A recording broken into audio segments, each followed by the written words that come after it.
Okay, so I thought I would make a movie called Troll Awareness, and I have chosen to delete some troll comments off my blog because they're often pretty misogynistic or hatery or creepy or misinformation. However, I do think there are some core underlying good points from this troll. The troll is uncomfortable revealing who they are, but I have a pretty good memory, so I'm going to try to discuss some of the points. For instance, one concern I had was that a few of us in the community are concerned that Shayna Powell no longer speaks to outsiders outside of the Beacon Clubhouse. And we're concerned that with the history of Ozark Iraq hiring a sex offender or himself having a checkered past, as well as sexually harassing his clients at Beacon and Lifeboat, that he may be harming her. So they basically said, that I was accusing her of sleeping with her boss, or why don't I call her an SLUT already? Which, for one thing, I don't use that word. I was more concerned that she was being harassed or extorted into some kind of quid pro quo sexual harassment. So, did I say it the right way?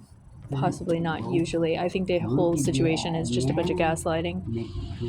So, another point, there is a rumor going around that someone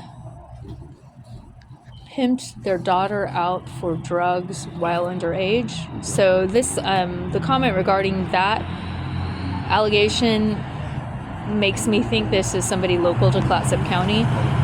That may very well be true. I don't know if it's true. I've spoken to both parties who have information on that. I think it's horrible. I don't like sexual abuse of children, absolutely not. I don't even like monetized sex work at all. So let's have another point. Oh, there's still, I'm really deeply concerned about the Haunt Step show. So, inability to perceive irony or inability to perceive sarcasm is why the internet should be left alone, mostly. Anything you say on Twitter, if it's meant to be interpreted in a sarcastic way, the sarcasm layers may not be interpreted. So, that being said, the windowless basement pit where very few homeless can navigate the staircase to get down to the overcrowded co-educational facilities in the stuffy, damp, stinky, allegedly, I call it faux low barrier shelter Lifeboat, is it's not the end-all be-all for homeless services. Let's put it this way. There are new people, new generations emerging that will do better for Astoria, that will do it without sexually harassing the women, that will do so without... Anyway, I thought of a funny point to make that if this person was also trying to bully me because I'm apparently housed, and... it kind of ignores this deep reality that people are, what I developed a term called subhoused, like a substandard housing, basically, like housing that is irregular, fraught with error, different problems. I think a lot of apartment living is very flimsy and difficult and has a lot of political ramifications. So a lot of people who maintain any housing or subsidized housing do so at very great risk to their safety and their sanity, with a lot of regulation and a lot of invasion of privacy. So the fact that the landlords often are very abusive at this type of housing mean that anybody in that type of housing without market rate rent to pay would face drastic consequences if landlords made good on threats, and threats are the name of the game in that type of housing, and abusive landlords lead people in a low-income category to feel at substantial risk of homelessness. So when the anonymous troll wanted to bully me for housing status, as if, get over it there, you don't need to have any resources, The negating of the Beacon Clubhouse concept, I think, is easy to do because Beacon Clubhouse, by tying itself to the downstairs lifeboat facility, has sort of, they basically bullied and excluded so many people that they are largely a very secretive type of thing. And then they lost their clubhouse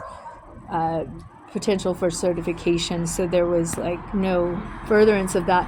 But as I was permitted and penetrated the organization, so to speak, I should have had rights thereby to, including to bring forward my concerns about Bozart saying inappropriate things or being hostile to the guests. And I was speaking to somebody who I respect in the shelter industry tonight, and I was explaining it's as simple as, thank you for bringing that to our attention. I'm sorry, we'll do better. See you tomorrow. And that's as easy as it needs to be. It doesn't need to be a 3-year vendetta. It doesn't need to be 3 years of exclusion or indefinite exclusion.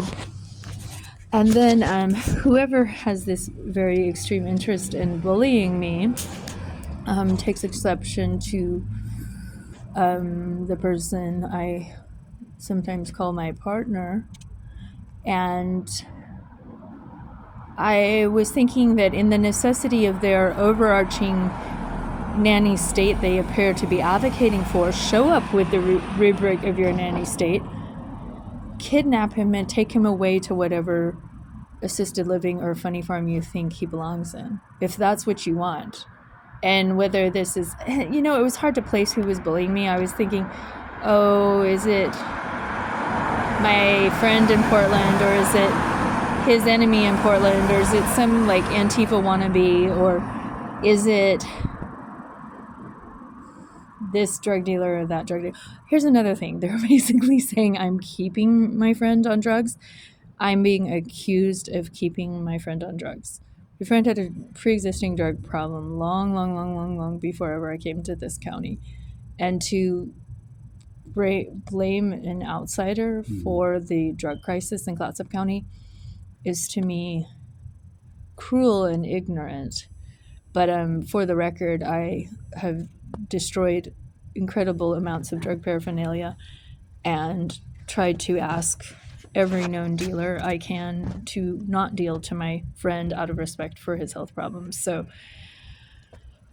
and they're also suggesting that his pension is covering my rent, which was weird. I was just like, wow, you're like a runaway carriage of misinformation and obsession. I mean, honestly, I'm pretty flattered that they think about me this much and that they're like so intrigued by me that they have to like troll my blog like 7 posts a day or something. But I think one of the things that I recognize as a form of disability discrimination is that people that analyze my partner and suggest that there's no intrinsic reason why I would care about him other than his paltry pension that barely lasts to cover like food and clothing. Or my paltry pension. It's a form of, to me, it's a form of like essentialism that you treat anybody like a dollar value, or that you would want to be romantically inclined to care about someone because they have a certain dollar value. And I think you could be happy with literally nothing, and you could be unhappy with a ton of money. So having a small amount of money isn't really that big of a deal to me, because there's so much prosperity to be had by dumpster diving and such. Another thing they said is that I am running him to be a can recycler. So for anyone who knows anything about recycling cans, on the very best day, you might make $20. And this is like a holiday weekend or something, but mostly it's $3 here and there, which barely covers a pack of cigarettes for cigarette smokers or a soda at a bar. So for the grand and extravagant consideration that I would be essentially human trafficking someone into the OLCC madness, I do think OLCC is a human trafficker in a sense, because the plight of the canners is one of the ungraded, unrecognized labor pitfalls of our community. I mean, it's wonderful to be an environmentalist, but much like child labor, picking berries and stuff in Oregon, I find it extremely offensive how under rewarded the canners are and how they aren't treated with respect and how they're frequently treated like criminals or discriminated against at different markets and they do what they do at great risk to their health, being hit on the head by a flying dumpster lid or getting cuts to your hand from touching broken glass and getting diseases that lead to amputations of your fingers. So I think the recycling of cans from other people's basically inability to sort their recycle is definitely an abuse of labor racket, but it is something that appeals to a certain kind of person because there's no boss, there's a lot of freedom, you can work in the middle of the night, you can do it whenever you want, you can make it very quite casual, and you can also have it very easy. Like for instance, we were browsing at a downtown marketplace yesterday talking to a friend, and he said, "Oh, I think I asked if I could have the bottle he was drinking out of," or I was like, "Oh, I'll take that," and then he or can I look in this one bin, and there was like one can, and he's like, "Oh, I can go downstairs and get you some." So he went and got us $10 worth of cans, and that was lovely. It's really not that hard to sometimes score easy money, if you even consider $11 money. It's more like Trinkgeld. Okay, here's another thing. They're calling me a colonizer because I reposted an article about Hamas being all fueled on Captagon, which is like a methamphetamine derivative. And I'm like, how does that make me a colonizer to be concerned about drug taking in militarism? Like, drug taking in militarism has been around. It's been on like lots of sides of every conflict. It's well known that the military-industrial complex uses drugs to fuel overnight missions or sleep deprivation or prevent people from falling asleep if they need to stay awake. So that was a rather boring attack on me, basically saying that I'm a colonizer for just like finding an article interesting, and I don't think I even read the whole article. So I just copy paste things as if I'm my grandma clipping something to look at a later time. So thank you for reminding me to read that article, Anonymous Troll. What's another point they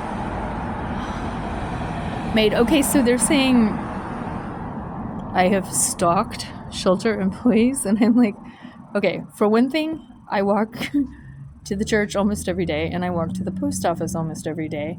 And I have to walk through town. There are like 3 main roads, and walking past your shelter doesn't mean that I'm stalking it. Talking to people you have kicked out of your shelter because you're too greedy to treat homeless people with dignity doesn't make me a stalker.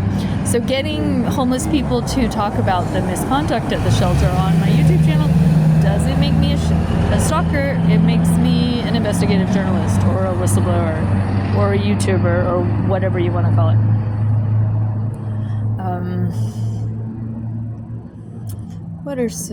There were a whole raft of these trolley comments, and I think I was like, yeah, bring on the misinformation. I think it's interesting. Like a free and fair and open shelter to all with security. I was thinking to like level on more sarcasm, that evidently if they can't perceive my sarcasm or my ambiguity, then how am I going to solve their misunderstanding by more sarcasm? But I was going to say, well, I want a shelter system so resilient and robust, I can quit my subsidized dwelling and spend my check on drugs like a normal drug-addicted homeless person, like to fit in with your stereotype of your anti-homeless stereotypes. But a lot of people actually get faced with spending like 90% of their pension on housing or be homeless, and they choose to be homeless because they have daily needs such as pharmaceuticals or medication or just anything, art supplies or clothing, and having to make the difficult choice to not have housing because your basic needs are not being met shouldn't be something you should be stigmatized for, but admitting the fact that people are living on that much of the edge economically isn't. Well, it's reality. So whoever this little troll is, they like seem to think, oh, well, I can name call you. And here's the worst. They literally are obsessing on the person I call my partner and his terminal illnesses. And that makes me think there's some guy who has a crush on me or who wants to go with me because whoever it is like basically calling me a predator. Yeah. Okay. It's almost like I kind of know who it might be, but I guess because I fell in love with a person with liver cirrhosis, they're trying to say that makes you a predator to see them through to the end. And then they seem to want to know whether or not I have a sex life or a heterosexual sex life. And that seems of great scintillating interest to them. And because they've noticed the deteriorating effects of the health. Oh yeah, they call it homeless exploitation. That was another one of the trolls' accusations, is that I'm running like homeless exploitation films, which I think that is an interesting genre. I do think it is an interesting genre, but I look at it very much more differently. I think that homeless people are very interesting. I think human beings generally are interesting. I think they have neat stories, and they're often more, I would say, outsiders of society or artistic or prone to think outside the box. I like the nomadic traveler person. And so I don't know what could really make the troll happy. If I were to feed the troll and say, you're right, yes, dear, to all of their many criticisms, it would empower their misinformation. But I think it's nice that they're engaging. So I feel conflicted about deleting comments, and I had to make that decision back when I filmed the ridiculous Confederate flag posse going through the regatta demo in 2017, and I finally decided that I had not been a comment moderator type of a person. I was just unlimited free speech, it's America, just say what you want. But eventually, when it was promoting misogyny and racism that I don't agree with, it became like I am under no obligation to promote your worldview. With the delicate tension of the concert venue being too loud for the downtown bunker emergency anti-wheelchair basement shelter where you get kicked out for reporting assault or reporting harassment because it might interfere with the profit motive of the shelter operator. I mean, my ultimate solution is I should move to a real city with a really good music scene. The guy who's actually one of the main dubstep cool dudes, he was like, I talked to you about this, problems over at Lifeboat long before I'd ever met you, and I've been to their house, and it's a really nice house, and I think they mean well. And he said that it's been puzzling me all day, and I think just looking at it that way is they mean well. And I think maybe that troll means well too. And possibly I mean well too. And having that attitude, I was thinking of how I could juxtapose that sort of cliche of a pointless thing you say to sort of cheer yourself up. Oh, they mean well. But is it pejorative or is it kind of condescending? But I was going to say, well, Lifeboat, they mean well, but they call women the B word. They mean well, but they hire a sex offender, which traumatizes sexual assault survivors. They mean well, but they kick out women for reporting abuse. They mean well, but they don't accept wheelchairs. They mean well, and it's I know a little too much about it, but I really want Astoria to grow and change. And so my dedication to the issue is the human rights crisis of the mistreatment of the homeless. And if that gets lost in the way and people can't see that, then I'm definitely not doing my job. If all they see is, oh, you're a colonizer. I mean, conversely, if I'm going to speak in that language, I'm going to say that Lifeboat is homeless exploitation. They have pimped them out on the main drag, put them in the face to be ridiculed and assaulted and picked off to anger the community. I viewed that as this deliberate propaganda tool they were using to catalyze awareness about homelessness. And at first I thought, is this genius or is this offensive? Just me personally, I don't like standing on the main street breathing pollution all day. And the way it was just like an open marketplace of homelessness, like all crazy, drug smoking and fighting like so long, that was a harsh atmosphere. But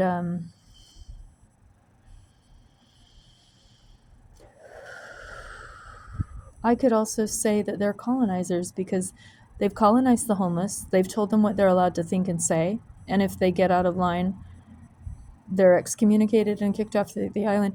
There was a cool lady from Palau I met, and she explained to me that island has this very huge culture of shame and alcoholism, and that it's very small and it's very bullying. And I was wondering if that was a part of understanding why Ozark is so mean to women or so mean to me. The victory is still within 6 months. I might have to wait for the state of Oregon to hold him to account, but I hope through the process of trying to hold Lifeboat to account, everybody's trying harder, CCA or the Columbia Shelter or the shelters of the future. And I don't really want shelters. I want housing first. So shout out to the trolls. I troll under your real name. Tell me a little bit about yourself and why you think the way you do. I'm having trouble understanding you, but maybe you can tell me what your ulterior agenda is or what you think would be a positive direction for things to go in the future. And the cognitive dissonance involved in the kind of apocalyptic situation of a dubstep concert next to a home, like homeless apparently trying to sleep if they're not hopped on meth. It isn't what you think in terms of me supporting or endorsing or not supporting. I don't, having lived in like Los Angeles, I'm very accustomed to a large amount of noise. You sleep if you need to sleep. It's not a big deal.